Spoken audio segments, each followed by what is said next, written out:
Hey guys, we are in a new podcast, and today I'm the host, but I'm also outside of my remit because I'm in Munich, in Germany, and I'm here. One of our most important partner, Woody Technologies, Stefan. Thanks for inviting me here, and I'm super happy to be here with you. Fabio, have many thanks to have you here. Was a great day already, and now we have this recording here, this show. It's a long day because I started early in the morning, but was very good session. I'm very happy to be here. So, Stefan, can you explain a little bit what Xdream is doing and how you started this journey? When did you start it? Because you have a fantastic story. So I love everybody, know more about Stefan and what you're doing at Xdream. Yeah.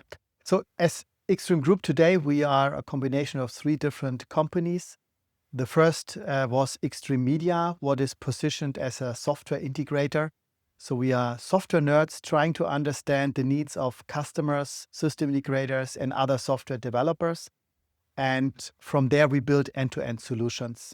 And this is also how we came across Woody later on. And Xdream Distribution, what is also part of our group of companies, is the representative of Woody in Europe, Middle East, Africa. So we are a company that takes products from other clever product developers to the market. And then later on, we started a third arm where we are in the business of mobile app development. So where we look also outside the classical media industry where we are in since very long and look how it and what we can do for customers at organizations and economics. And Stefan, you are in the business of the media since many, many years, right? Because you started long on the other side of the table, right? I started at the other side of the table end of the year 2099. I was starting at ProSiebenSat.1 as an kind of support engineer.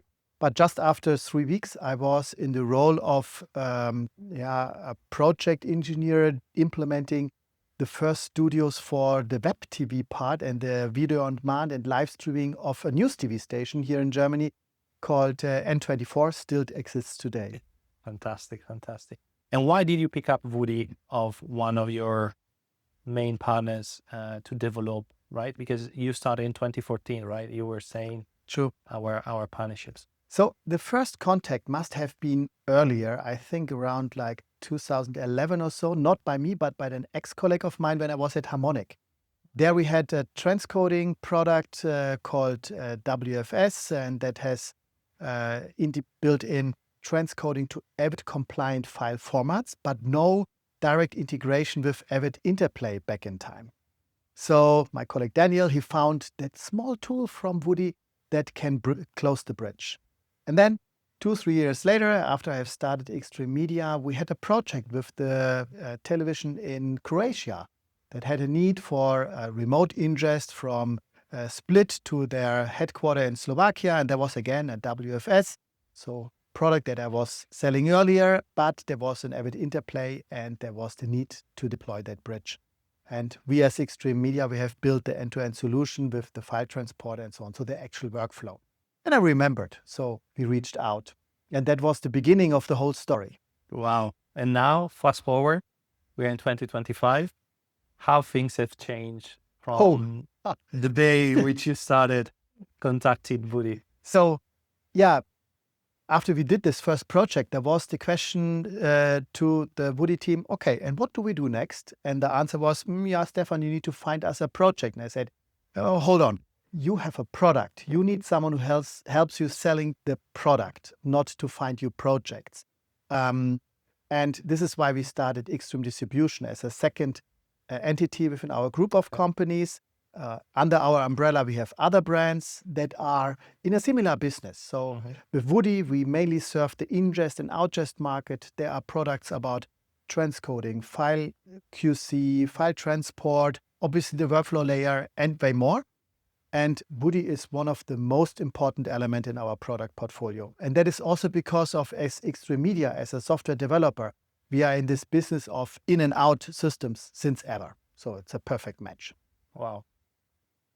Software. Why software is so important in the media space, and why do you think is with the we're talking about a lot about artificial intelligence, how AI is changing the game. So can software and AI coexist, or how do you see the trends going forward in the next few years?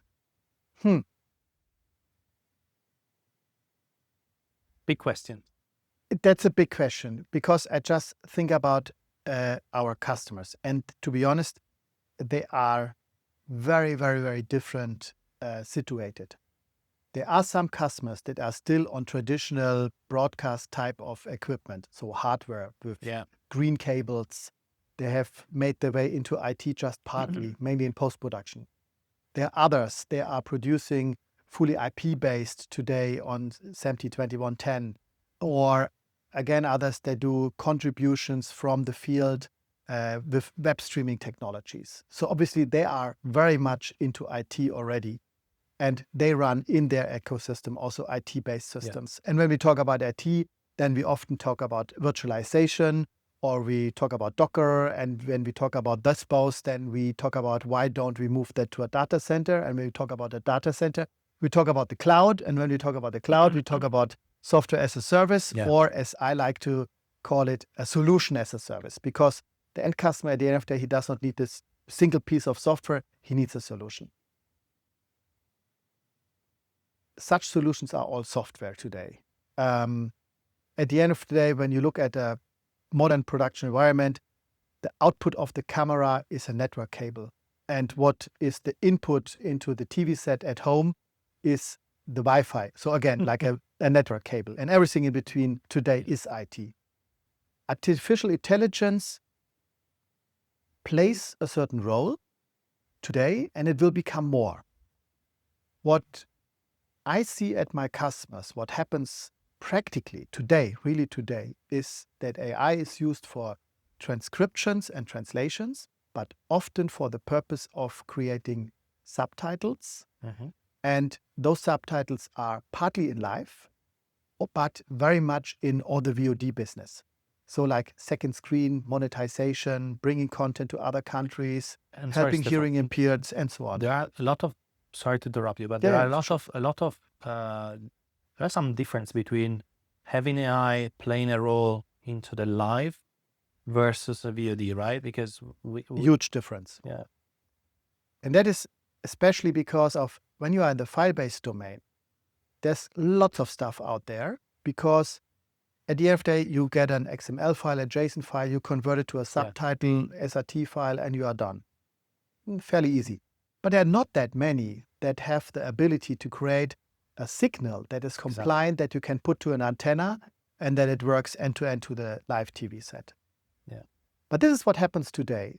What we see to come up is that AI makes its way into media asset management systems, or that you have it even in advanced in the ingest chain. That especially makes sense when you do not have only like one MUM system, but you have a PAM as well and a newsroom system. So why do you want to have 3 systems to do all the exercise? That you probably do it better in advanced. And there we have other requirements. Beside the transcription and the translation, you have face recognitions. You want to find out what is this content about. So you detect objects and faces and so on.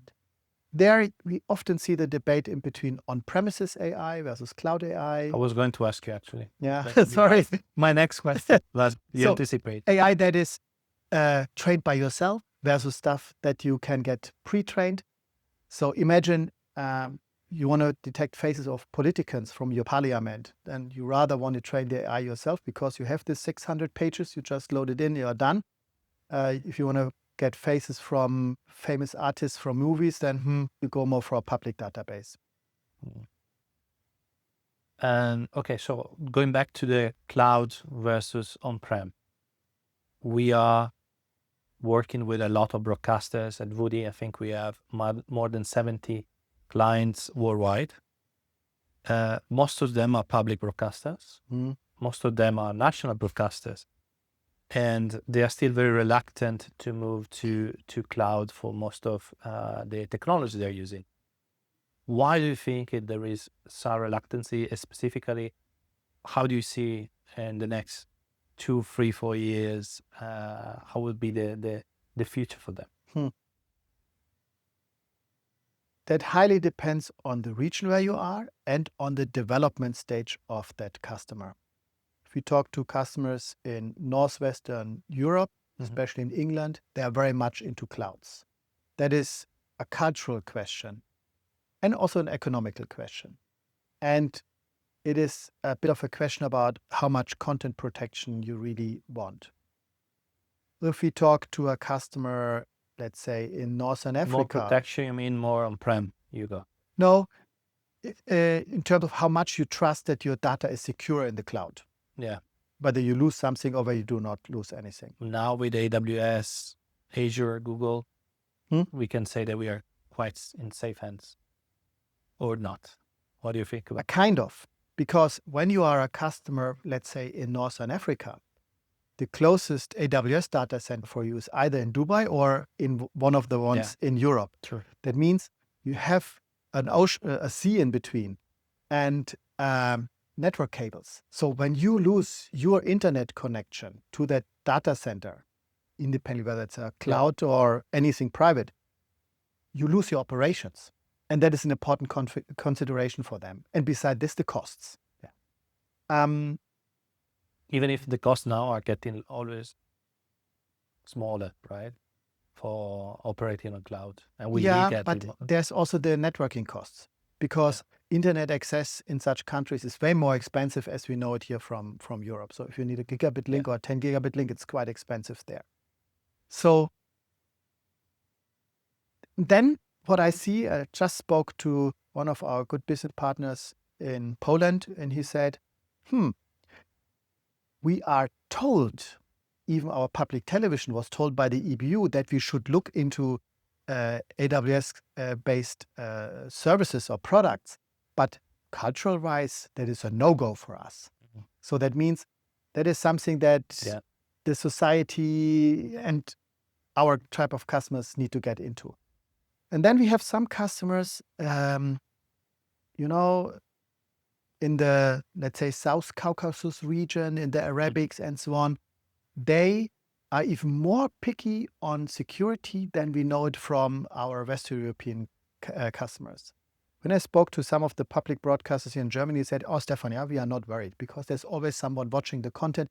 If we get hacked, someone will find that out. I'm really scared because with them, we do perfect audits on data protection, but they are quite relaxed on the actual content. And with those customers there, it is the exact reverse. They are scared that they could be manipulated by any force outside their country. So influence on political developments. So for that reason, it's very different. And obviously this has also then a consequence on how much AI is considered, how much software is considered, and where you want to run it. Let's go back to Woody. Woody had 4 main products, right? Intuit Live, Intuit Social, Intuit Exchange, and Intuit Access. If you could say what, in your opinion, is now working best for media, broadcasting, entertainment companies, and let's say that there is somehow a company that in the media space doesn't know too much Woody, how would you approach them? What do you suggest to look at when they could explore what Woody Technologies is doing for many other, as I told you, more than 70 companies around the world? All the 4 products are relevant for all our customers, but for different departments. Okay.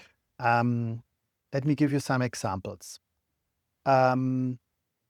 Let's take some of the German broadcasters. They make use of Intuit Access for their foreign country offices. So offices where they have 2, 3, 4 servers, a very small production environment, but they might have like an Avid Interplay, a very small one with some editing clients. They use Intuit Access for the ingest into the local PAM, for the local editing, let's say Washington office, but in parallel, the transfer of that footage to the headquarters somewhere here in Europe. So the smallest product is used of, but not at one place, but in like 20, 30, 40 offices worldwide. The same customer can make use of Woody into the exchange, for instance, for receiving the news feeds, let's say Reuters feeds, to process them, to convert them, and to get them into their newsroom, PAM. Again, the customer has a partnership with a studio where he receives content from. Again, he needs exchange. Or he has access in that central operations where all the camera cards are delivered to, where the manual ingest happens, but then exchange is in the data center that picks up the files and brings it again into the PAM and newsroom. This is all about to get content in. Then in reverse, exchange becomes more and more important for the customers to get content out. Because what happens first on social media. So social media is a source. We will come back to that in a moment. But it's also a publication target, and very important publication target. So right away from the editing, you want to drive a business process where you get your message to Twitter, YouTube, Facebook, Instagram, and so on, TikTok, and in the first place. And that applies especially to our news TV station type of customers. And as we speak about the news, and then the Woody Social is super important because, for me, it's a little bit scary, this user interface, what you can do with it. But our journalist customers, so the actual end users, they love it. Yeah. Because something happens, they can look into the trending topic, they can search for the place where it happened, they can limit it to a certain time frame, and then they can see what is social media telling me about that. In that very moment, when you see reports from different people from the similar place at the similar time telling this exact same story, then you know this has really happened. So it's all about fighting fake news on one hand, to know what really happened, but on the other hand, in return, to get that material into to the production systems and to make use of. Yeah. And with live, it's a little bit similar. To be honest, Intuit Live, yes, it can record from SDI, it can record from 2110, but where we see it today most is that customers ask us, can you do stream recording? Can you record our parliament stream? Can you record that news agency stream? Can you record the mobile phone stream from the field? And yes, this is what it does. And Stefan, how fast can we implement one of our Intuit products into a TV station, for instance? Since the signatures, how many days or many weeks for implementing that? Is something fast or? When the customer is in a hurry, how fast can you start up a virtual machine? That plus half an hour? Okay, that is extreme. No, so that is a strong part of the Intuit software. You download it, you give it a software, a license, you configure it, and with the configuration, you integrate it into your surroundings. And this is where it depends on.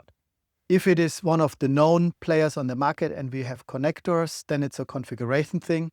And then typically it should start working. Okay. Then the IT department comes onto the place. And what about firewalling? What about networking? About all that things? Yeah. But if this is all given and done in a proper way, then we can be very fast.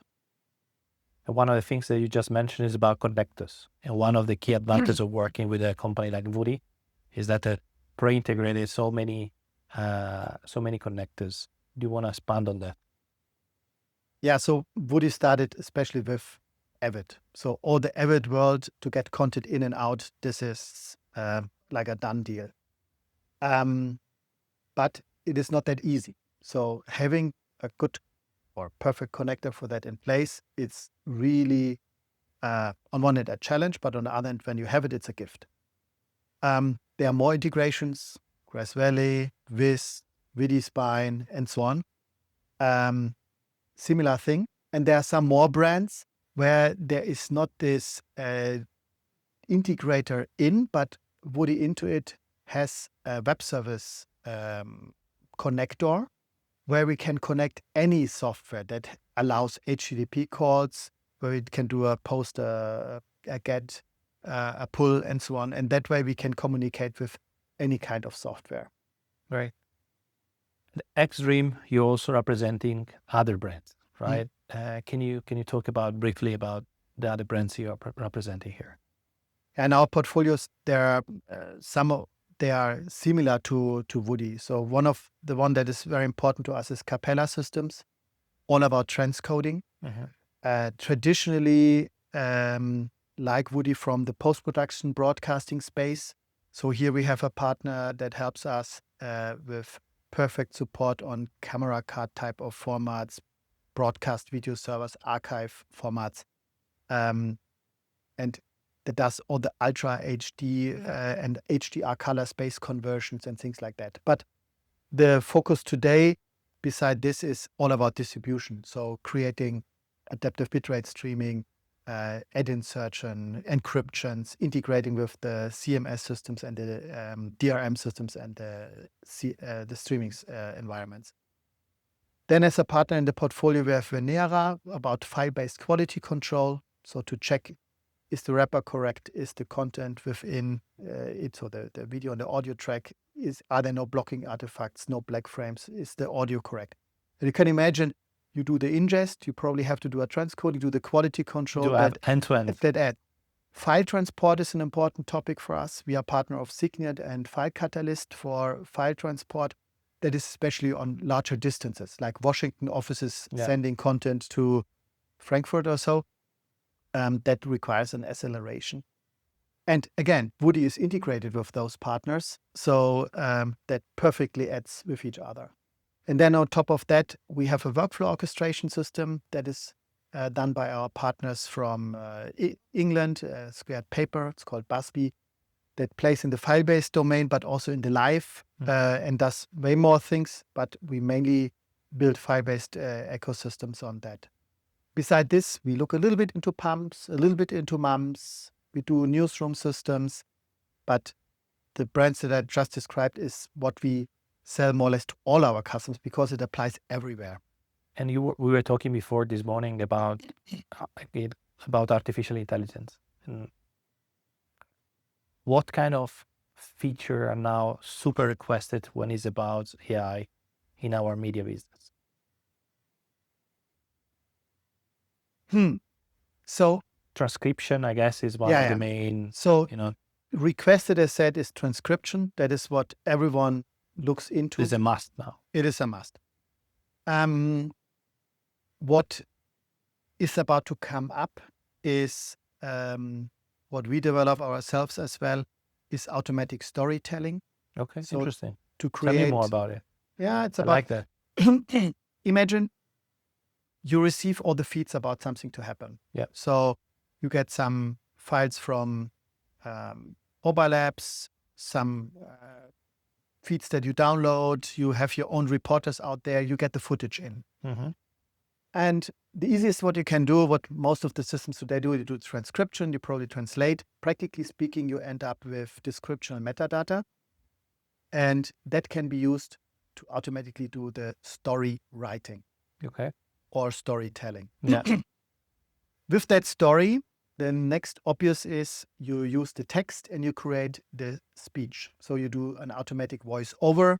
There is AI out there where you kind of replace the guy who reads the off-air text. And now the latest developments that we are looking into this very moment is the automatic video editing. What we know from the market is that you can do highlights editing. So especially in sports. So you search the video where the ball flies into the rectangle. Yeah, that was a goal. And then you take 5 seconds earlier, 5 seconds later, you cut it all together. That is highlight editing. Yeah, I know that helps. It's quite efficient. Helps in lots of sports, especially when it's not the first league and so on. But technology-wise, that's not the latest. What we do is something different. We take the script and we have an AI that finds the video pieces of the footage that is that are kind of visualizing Okay. the story that we want to tell. And that at least, so the result is an EDL. And this EDL can be either rendered out immediately and combined with the voiceover, or we send it to a low resolution browser-based editor for review and correction, or we take the EDL as it is and hand it over to the PAM for a craft editing. That depends on how much the customer wants to trust into AI or how perfect he wants to have it. And that is what is definitely the trend in storytelling and news. The practical use that I see for that today is not that we replace the main core news operations. That will happen in 2-3 years. But today, we are heavily pushing for cross-media publication. So what I said earlier, what happens first on social media. So news TV stations should attract their customers on such media as well and bring them back to their live channel, to the linear channel and to the website. But it needs to happen in an efficient way. So you don't want to hire 10 students to do that because even they need equipment and cost material. When you can have an AI that takes a story and shortens it to get an X message out or a short video for Facebook or TikTok, then it's way more efficient and then this flies. Interesting. Last question, Stefan. We talk about the industry, we talk about AI. What's next for any broadcaster? What they have to look, what they're thinking on top of, these fantastic AI tools that you guys are developing and many other companies are doing. What do you think will be the next move for the media industry? If I go back a few years ago, for instance, was streaming, right? Now streaming is pretty much what everybody's doing. But how do you see the next things coming up, specifically from a broadcasting perspective? Again, a difficult question because it's very different in the various regions. So in some regions, the digital side of the business is still new. Yeah. So we see that in the emerging countries. They ask us for video on demand sites, even like an infrastructure project for the country, because it's not that much used there. For them, the message is, yes, you need that, but you need the social media part as well. So you should look into cross-media publication. And that applies to the other customers as well. So globally, that from this thinking in silos, you need to come to a thinking like an omnipresence in all the channels. I always say king. Content is king. Content is king, but distribution is queen. True. That's the point. Because when your content is produced just for one of this distribution channels, you do not maximize your monetization. You do not use all the others. And I think that is important.